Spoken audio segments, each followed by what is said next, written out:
ایک نوجوان نے اپنا واقعہ بیان کیا. وہ کہتا ہے ایک نوجوان تھا, بڑا دیندار اللہ والا تھا. تو کہتا ہے کہ میں ایک دفعہ بازار نکلا کچھ کام کے لیے, مارکیٹ سے کچھ چیزیں لینے کے لیے. میں جب مارکیٹ میں داخل ہوا تو وہاں پہ میں کیا دیکھتا ہوں کہ ایک لڑکی ہے اور بڑے ہی ایک آپ یوں سمجھ لیں کہ اس قسم کا لباس پہنے ہوئے اور تکبر کے ساتھ وہاں پہ چل رہی ہے اور لوگوں کو اپنی طرف مائل کر رہی ہے.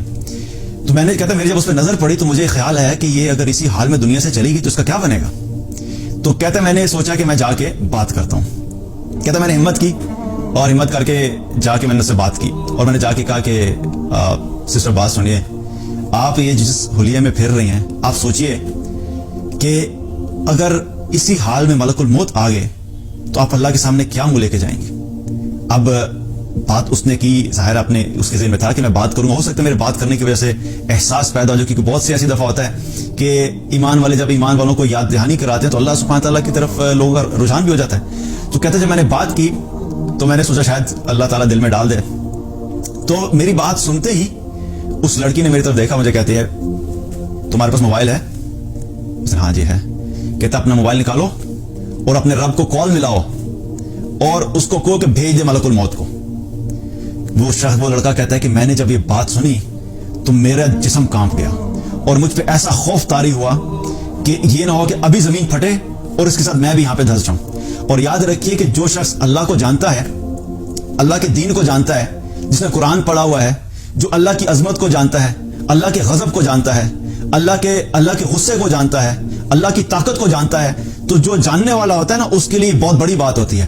اور جس شخص نے یہ پڑھا ہو کہ جتنی قوموں نے بھی تکبر کیا, جتنے لوگوں نے بھی اللہ کو للکارا, جتنے لوگوں نے بھی اللہ کی نافرمانی کر کے اللہ ہی کے ساتھ اللہ ہی کو چیلنج کیا, ان کا کیا حال ہوا. جو یہ جانتا ہو کہ قوم نوح نے جب اللہ کی نافرمانی کی تو اللہ نے قوم نوح کے ساتھ کیا کیا, قوم عاد نے جب اللہ کی نافرمانی کی اور تکبر کیا تو قوم عاد کے ساتھ اللہ نے کیا کیا, قوم سمود کے ساتھ اللہ نے کیا کیا, قوم شعیب کے ساتھ اللہ نے کیا کیا, قوم لوط کے ساتھ اللہ نے کیا کیا.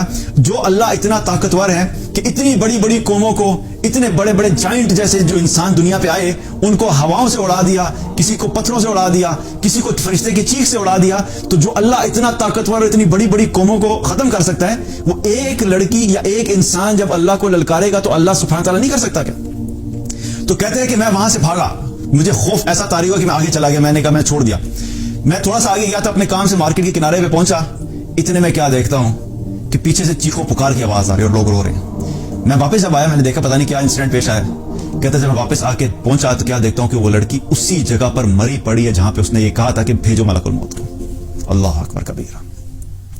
کہتا جب میں نے اس کو اس حال میں دیکھا تو میں وہاں سے پھر رک نہیں سکا اور پھر میں وہاں سے بھاگا اور میں یہ سوچا کہ کس طرح انسان اپنے آپ کو کیا سمجھتا ہے اور اللہ کے سامنے کس طرح اللہ کو للکارتا ہے. تو یاد رکھیے کہ ایک ہے گناہ کرنا اور گناہ ہونے کے بعد اس گناہ پہ قائم ہو جانا اور پھر تکبر کرنا اور پھر اللہ ہی کو للکارنا شروع کر دینا. یہ بہت بڑا ظلم ہے اور انسان کبھی کبھی شیطان کے ایسے وسوسوں میں آ جاتا ہے اور ایسے برے طریقے سے ٹریپ ہو جاتا ہے کہ اس کے دل سے اللہ کی عظمت بالکل ختم ہو جاتی ہے.